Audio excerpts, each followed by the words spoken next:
Et si c'était le moment de dire oui à ses rêves? Nous avons produit il y a quelques mois une petite étude que nous avions appelée Métier de service auprès des animaux, crise et opportunités, et si c'était le moment de se lancer. Quelques mois ont passé, et pourtant notre brochure n'a jamais été, il faut en convenir, à ce point d'actualité. L'environnement économique n'avait rien de vraiment réjouissant, et l'on peut dire, sans faire preuve de pessimisme excessif, que c'est toujours le cas. Dans de telles situations, une sorte d'instinct primaire donnerait à penser que la sagesse serait de se garder de tout essai d'entreprise et d'attendre des jours meilleurs pour se lancer. Mais nous le disions, nous le répétons aujourd'hui, c'est exactement le contraire qu'il faut faire. Et pour la démonstration de cette affirmation, nous renvoyons à notre brochure. Votre rêve, votre passion, c'est le monde animal? Vous voudriez devenir toiletteur? Vous rêvez d'un métier d'éducateur canin, de comportementaliste? Vous voudriez développer un élevage de chiens ou un élevage de chats? N'attendez pas des jours meilleurs. Lancez-vous maintenant. Vous avez rencontré des professionnels et ils vous ont dressé de leur situation le tableau le plus noir. Cela vous étonne? Qui se soucie d'encourager une future concurrence? Mais sachez qu'ils ont tort quand ils craignent votre éventuelle concurrence, de même que vous avez tort si vous craignez la leur.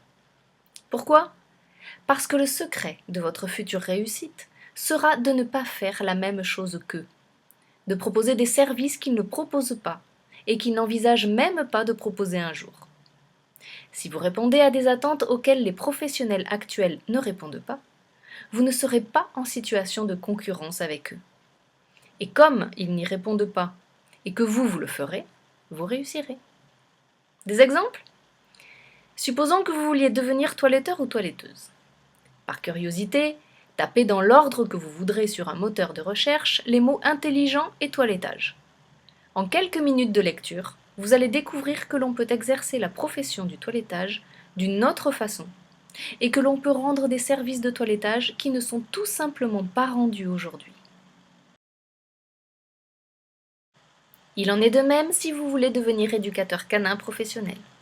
De trop nombreux éducateurs ou comportementalistes aujourd'hui installés se réfèrent au même concept, à des croyances identiques pourtant sérieusement mises à mal par les dernières découvertes sur le comportement ou la neurologie, ce qui les conduit à des programmes d'éducation qui ne répondent pas aux attentes d'une certaine partie du public, un public qu'il ne tient qu'à vous de conquérir. Quant à l'élevage, là aussi, il est possible de l'envisager autrement. Nous en reparlerons si vous le souhaitez. Des métiers qui permettent des offres nouvelles, répondant à des demandes aujourd'hui non satisfaites, vous n'en trouverez pas si facilement. Mais c'est pourtant le cas des métiers en rapport avec l'animal de compagnie.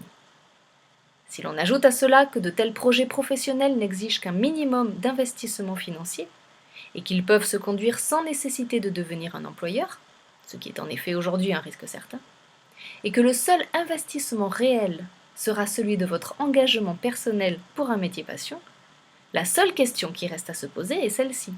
Qu'attendez-vous?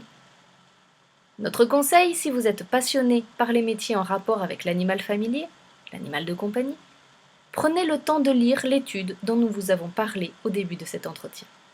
Et n'hésitez pas à nous demander de vous en dire plus.